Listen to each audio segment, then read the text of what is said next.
Kasus kematian dosen Untak Semarang. Dwinanda Lincia Levi 35, menyeret nama AKBP. Basuki yang kini terancam karirnya menjelang pensiun 2 tahun lagi.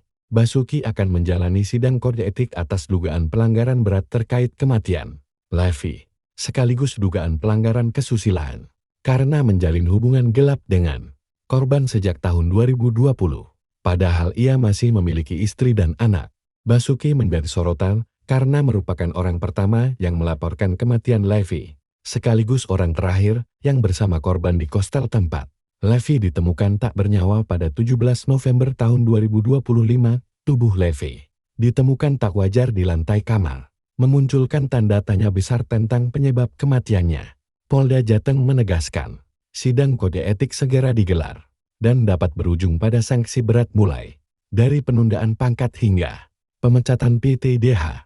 Meski mengaku menjalin hubungan intens dengan korban selama 5 tahun, Basuki belum bercerai dari istri sahnya, yang sampai saat ini belum dimintai keterangan oleh polisi.